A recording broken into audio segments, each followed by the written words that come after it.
This is Navigating Cyber Risk podcast with me, John, Riley, and George UC as your hosts. Join us as we explore the challenges faced by executives as they grapple with new and ever-changing cybersecurity mandates. Hey, we're back. John, we're back. Yay, here we are. Navigating cyber risk. There's been a lot of pitfalls going on right now and good stuff. We don't want to be negative Nellies, right? Oh, all you Nellies out there, I didn't mean. We're apologizing. Is that like being a Karen? Huh? Is that like being a Karen or something? I have friends that are Karens that said, please don't call me a Karen. All right, we'll come up with some new names. Yeah, blah, blah, blah, blah, blah, blah.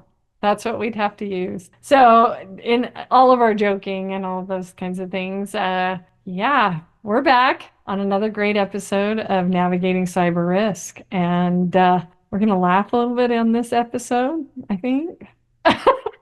Do we start off with some AI jokes or something? I mean, since we're going to be talking about some AI. We are. We're going to talk about some AI, and we're going to talk about your last short. Your last short that I just saw was amazing, and the hackers, and that's going to be fun too. So, but yeah, let's have an AI joke. You're better at jokes than I am. We did popcorn jokes last time. That was just between you and I. That popcorn joke. That wasn't on a podcast. I know, but we could do popcorn jokes again. That one must have impressed you. It did. I used one the other day. I was like, this is a bit corny. Yeah, that's the good ones. What's an AI joke? We got to have an AI joke. I mean, how intelligence is artificial? I mean, is that kind of like military intelligence? Not to offend my military friends out there or anything else, but we all know what we're talking about. No, we all respect. But that was funny. Yes. What's another one, John? I didn't know this was joke time with John. Let's see. What's a good opener at a bar? Hey, aye, see ya. I don't know. Hey. Hey. Yeah. I don't know. Now you're gonna make me go like to ChatGPT and try and find, like pickup lines or something. I don't know. We'll figure something out. But there you go. Well, and then you segued right into ChatGPT. So I think the reason that I picked this topic is there's the plethora of just advice on how to prompt on AI and AI agents and agentic AI, whatever we want to start to coin all these wonderful phrases. Maybe we should define a little bit about what we really mean, because artificial intelligence has been around since the Furby, actually even before then. That dates me. You can tell. So for those that are new, it wasn't just with the release of LLM and ChatGPT and OpenAI, but maybe we should qualify this just a little bit. I think what we're going to talk about today is really more modern AI, right? I mean, and really, because it is the buzzword, but beyond being the buzzword, it's being used for things that are great, but at the same time, beyond its capability and being trusted as if it was a trusted advisor. And in some ways, it may, depending on your usability and how you're using it, it may still work. The broken clock is right twice a day anyways, right? I mean, it's noon and midnight, and that's right twice a day. So depending on... Sorry. I'm a little slow on the uptake. I'm like, clock twice a day. And I'm like, in my mind, I'm going, oh. Yeah. A broken clock is right twice a day, no matter what. It is. It doesn't matter. You're right. Anyways, keep going. So it's a matter of that commitment, right? I mean, like some people are using ChatGPT to create business plans or have it, give them a daily plan on how to market their business or something like that. And if you're consistent with it and you're being consistent, and anybody in marketing will tell you, if you're being consistent with it, you're doing way better than the rest of your competition. And you're going to have gains. Now, how it does it, that's up to you. And if it's actually successful, I mean, if you're doing something on it for a half hour a day and making those things happen, and that's what the motivation is behind it, great. Is there better things that you could be doing? Probably. but that's okay. If you're getting results, then it is what it is. And especially if it's just something that's free, that's getting you started. When you're getting started in your small company, it's way easier to make those mistakes and get there than when you have payroll to make and everything else for other people. Payroll to me. Well, if you're a small company, maybe you're trying to pay yourself. But this is one of the things that I found, and this kind of topic came up, John, because in those business plans and some of those things, a lot, I started to think about Amazon. So yes, I am going to throw Amazon under the bus because, well, I can. Anyway. Like, think about Amazon. I remember when Amazon came out, and I remember thinking, okay, this is great. And we'd put stuff in the shopping cart and we would do all of these things. And then it kept getting smarter and smarter. And I remember I was in um, a tax and accounting SaaS organization, pre-SaaS organization, actually, because SaaS wasn't a thing. That's kind of sad. It was kind of coming out, but it wasn't like where people think of it almost like a physical product these days. And as it was, Amazon was starting to do their thing, I remember that people would say, well, how do you know that I clicked on something? And we actually had to instruct, people like with MailChimp and all. You have to just kind of generally have a conversation. You can't say, well, they clicked on something because that would feel like an invasion of privacy, right? So you get this salesperson and they call up and say, hey, you clicked on our, and that was websites weren't good enough to have all of exactly, all of the hot jars and all that kind of stuff to monitor who's going where.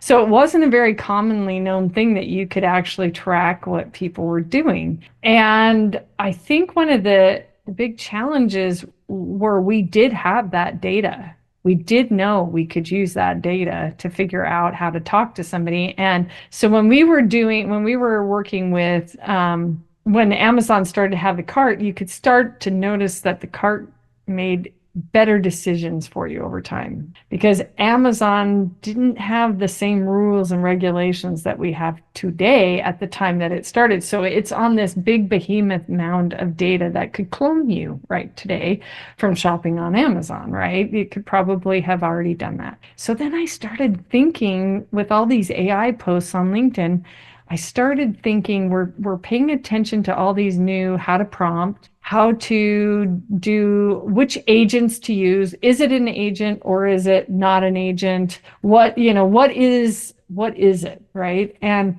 then I started to think about the mounds of data that organizations are sitting on. And from there, I started to think a little bit about how I use ChatGPT because to me, chatting with ChatGPT is no different than growing up with Star Trek in the 70s and saying computer, and people are starting to use it like that. So think about all the employees at your company and they're doing that on their phone aside from all that. And they're saying computer, and they're using information like, how do I write this email to so and so? Even beyond that, though, the bigger issue is taking that mound of data and saying, hey, ChatGPT, computer, take this data that is all the shopping data from this person and tell me more about them, right? Yeah. And so it's not necessarily the writing the email that's the issue. It's No, I kept that very yeah, light because I'm like, that's an everyday occurrence, right? Hey, can you revise this email? It's to so and so, and they'll even give dates and they'll even give that copy and paste the headers of those emails into ChatGPT and say, please rewrite this for me. yeah. So I think that that's the real piece of the puzzle that is coming, and especially if you're in an industry where you have regulated data. So, Mhm. for instance, if you've got PII data or you've got some sort of CUI data, any type of data that needs to be regulated, you have to have policies. You have to train your employees. What can you use those for, and what can't you use these tools for? And if they don't, I mean, one of the problems that you get is, you've got an employee that maybe makes the mistake once, twice, thrice. At some point, it's got to be a fireable offense, or it's got to be something where, this is This is not the way that work gets done because we can't afford to lose that data. And I think that's going to be an interesting topic as we move over the next few years is, especially with younger generations, you growing up with these tools. Well, I've always uploaded my data there. I don't really have to work with this stuff because it produces the reports that I need and it does it quickly, more Mhm. quickly than I can. Yeah. So those are the things that we're going to have to learn about. And I'm sure, my father, who was 40 years older than I am, was worried about what the computers were doing, because he actually did punch card programming. And so he had a pretty decent idea about computers, Yes. but at the same time, avoided a lot of those things. And so, Yeah. us looking at the next generation going, okay, they're utilizing AI and they're utilizing it in these ways. I think that's going to be, there's going to be some learning. I mean, we're all going to have to expand our ability for that. And understand what can and can't be. Because I mean, just like today, you don't publish your social security number, you don't publish your information on the web. Hmm. Yeah. And even if you're LifeLock, the CEO of LifeLock, right? I mean, it was always funny that when he did that, he would publish his social security number, and he got hacked so many times that he just didn't care anymore, and because it was a marketing ploy for his company, and people would Yeah. sign up because if you're willing to do that with LifeLock, then why shouldn't I sign up? But ultimately, they got bought by Norton because they're by Symantec because it wasn't working as well as they had mentioned. And I think that's kind of where we're going to be with AI. I mean, there's a lot of marketing and a lot of buzz about it right now. And as things change, you still won't post your social security number on the web. There's going to be some learning that we're going to have to do when it comes to AI. Well, in this little exercise that I did over the weekend, I asked ChatGPT itself how it protects the data. And one of the things that, and like you said, all the spreadsheets, and we're going to have to train and we're going to have to do all these things. But what do you train on without a policy? So this is where I'm going with this because I started to think about Amazon's roots, and I wasn't really throwing them under the bus. Amazon's roots, you just didn't know what you didn't know. You're sitting on an amount of data. Hey, I can use this data. This makes sense, da, da, da, da, da, right? And then when I was thinking about various modeling that I work through, in those modeling, I had to find out more about ChatGPT's memory because remember that these LLMs are either Gemini, ChatGPT, those are what all these agents are run on, right? So, and when you get into it, it's like, well, it doesn't stay in my memory. Or you can turn off, my brain just went blank. You can turn off, help me, John. Well, yeah, you can turn off like history. You can basically. Basically the history and or you can turn off trainable is what I started to get into, and I actually said, well then, ChatGPT, where does the data reside? So let's say you turn off trainable, where does the data reside? And it was like, well, you're absolutely right, it resides on our servers basically. Right? And I said, so that means that you still have access even if you say don't train on it. We do. Then it was ChatGPT. If I have this in memory because it is supposed to be emulating you after a while. After a while, it's almost spooky that it can talk back to you like a human being and understands you and all these things. And I said, okay, in memory, if it's in your memory, where is it sitting? Well, I have to not have it be in my memory after a certain amount of time. And I said, okay, where is it sitting? And after a while, it answered me and said, yes, we have the data. Right? It's not like it gets wiped. It's not like it goes anywhere. It just doesn't get recalled unless you remind it. So then you're saying, let's train them for the future. The challenge is the damage, and this is what I was trying to get to. The damage is already there if you're not training today. And because of that, what that resulted in is I went, okay, I need an AI policy, right? I need an AI policy that anybody I bring on board has to make sure that they never use an organization's name unless it's publicly available. I went down the litany of what this was to then say, okay, I'm onboarding. Let's say you onboard a VA or you onboard, a new employee, then it is like, it isn't enough to just say, well, in the future, we've got to train the generations to not use that kind of thing. You've got to have something in order to start training them to realize that this is happening now. It's only going to get worse. Future. That's me anyway. That's our paranoid Gen X part of it, right? I mean, to a degree, like I said, my father and everything would have had a completely different answer about AI versus, what it is today. So, there's going to be changes, and there's going to be security updates, and there's going to be ways of having it clear that memory that actually might work if you're paying for it, and versus not paying for it, or if you're Yeah. just donating to the public domain your ideas. And I think those are going to be the choices that are going to have to be made or learned to help build those policies, to understand what can and can't be shared securely, or never share social security numbers with them, right? For instance, even if you upload your Excel data file with all that information, which you shouldn't have anyways. The point being, your security policy should have kicked that in the butt right in the beginning. But if you did that and you uploaded it, I mean, now you're just asking for a lot of trouble.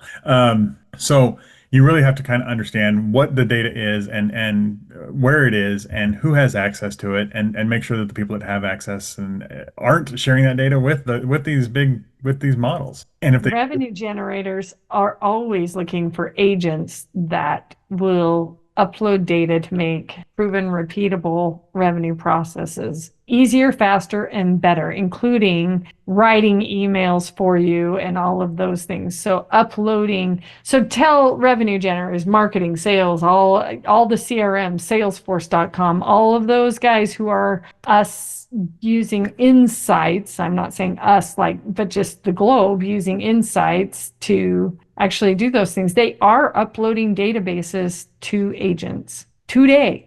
Well, and I think that there's the other part of that is, though, from a purchasing standpoint and understanding like contracts, right? I mean, that's where that's going to be more identifiable. If I have a contract with OpenAI or Google, and they're reading my data, as long as that data stays within my walls, so to speak, and is not being used to train the models, and none of and truly isn't being used that way, great, right? Then you can utilize that data. If that is going outside of your data center and being shared, that's where the issue is going to be. And again, that's going to come down to the contracts. Now, can contracts be broken? Yes, go look at, I mean, you talk to any lawyer, and if you need one, I know a million. So, there's a reason that there's so many lawyers out there from a contract perspective, and that's because somebody can sign a document and still not follow through with their part of it, right? Oh, we somehow that data got back into our main system, when we logged in or whatever. A lot of this is gonna come down to contracts, where data is, and is the risk. I think that's the other thing, is the risk worth it? Is being able to give that data to a machine learning system worth that risk, and for the upside? If you're building revenue from it, maybe not. I mean, that's a question that you have to take a look at from within your organization, and answer. I asked, I'm not going to say which CRM I asked, and then goes, yeah, I've got a plethora of attorneys that it's acceptable if I get sued, it won't cost me that much better to have the data and use it than the other side of the fence. And I kind of didn't laugh and did laugh, because I think this is an awareness thing. You get to a point where sometimes you forget that giving up your data is trading freedom, if that makes any sense, right? And we all want to live in that kind of connected world because it does save us time. We want grocery delivery, we want pizza delivery. The meme from Google buys Pizza Hut, right? And kind of some of those things. So on the positive side, at the beginning when we started this podcast, I said it's going to be some of the negative and some of the positive. The reality is there's ways to keep this positive. First of all, like I said, start with a policy of some sort. And but John, you're the guru more than I am the guru. So What are some of the positive ways that or small organizations or whatever can actually sort of fix this thing?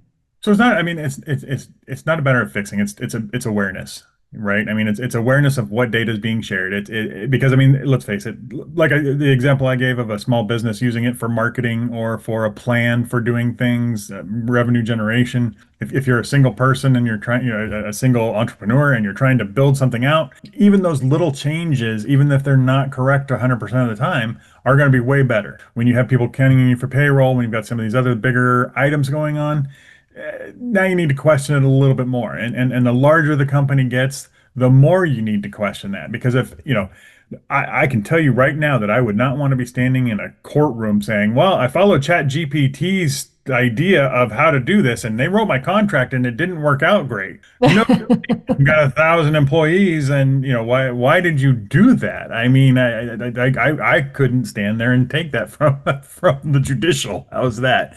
And so I think that's where, the good news is that, utilize it for your own personal things, use it, if you want. It will help you. I mean, if it helps build those habits, if you haven't read Atomic Habits, right? Something like that. I love Atomic Habits. Take a look at it, right? I mean, there's ways of building new habits that it can help with, and just like taking vitamins or anything else. So learn to use it for those things that help you build those habits and those good things that can come along with it. But be aware that what you're sharing with it may at some point become public.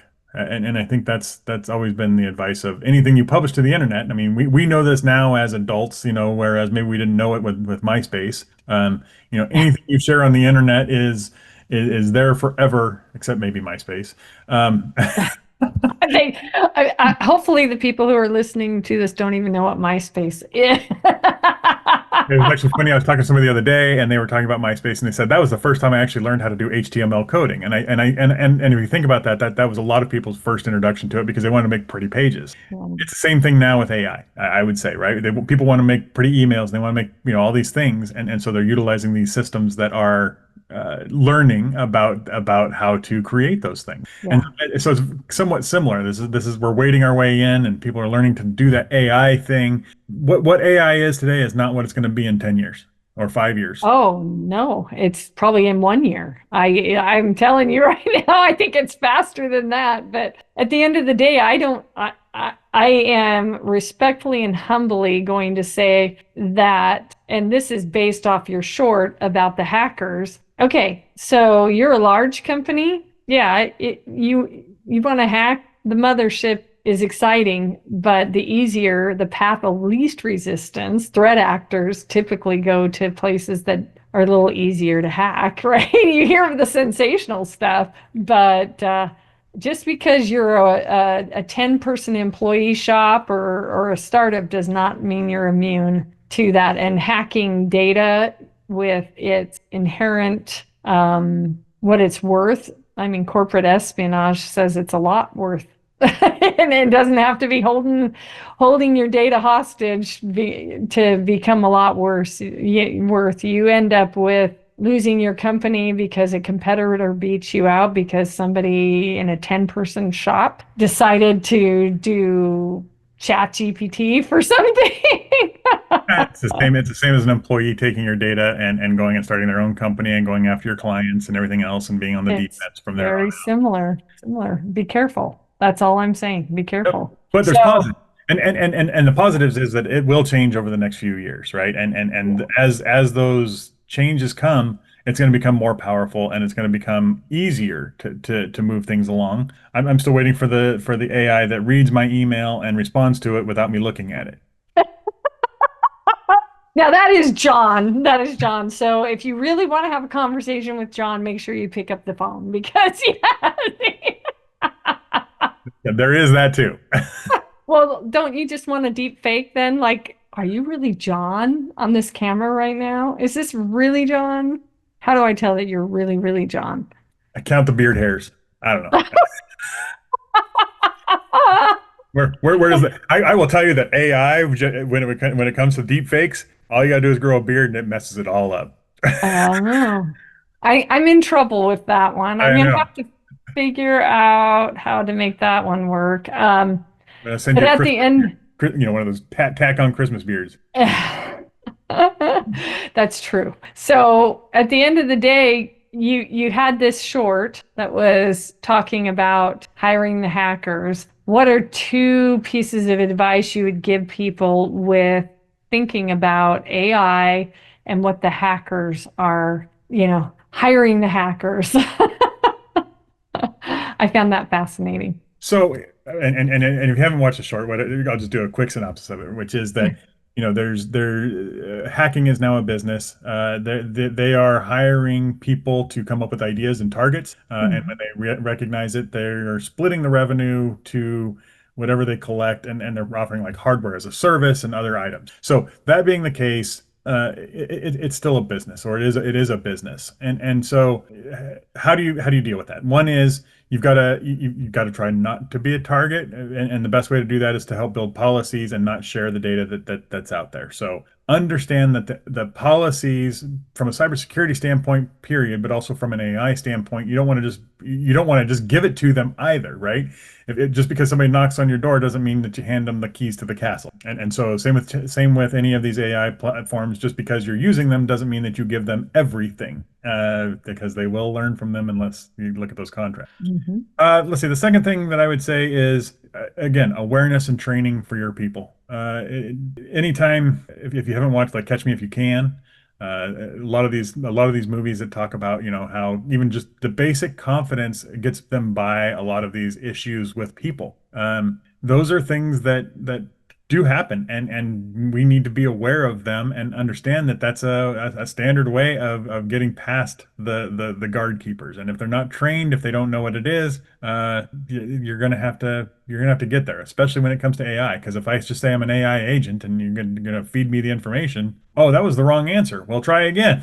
Okay, here's more data. Here, try again. So it's really a matter of understanding the awareness, the who has access to what data, and then making sure that they know what to do with that data and what not to do with it is the important part. Uh, I agree 100%. And then knowing what you're training to, which means having some kind of AI policy so that they all know where that is front and center, is very important. And I think a lot of people have forgotten that that's something that's necessary. We're so grounded in different types of frameworks depending on the industry, from whether it's SOC 2, Type 2, CMMC, ML2, or those kinds of frameworks. Now, get your AI policy.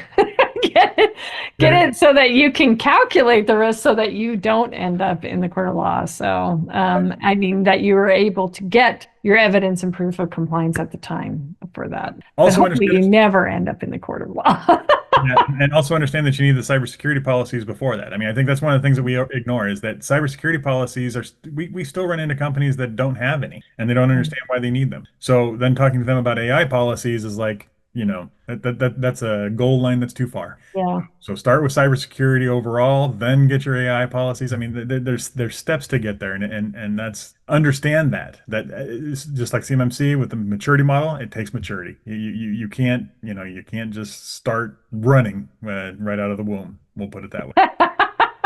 I did, according to my mom. I did too. My father always said that I was like an adult at the age of 2. So You probably were. Those old souls, that's just how right. it is. But anyways, John, yeah, so bring us home from this podcast. What's your last zinger line for this podcast? Well, since we started this, I actually did go ahead and ask ChatGPT for a joke. So we'll come back to that.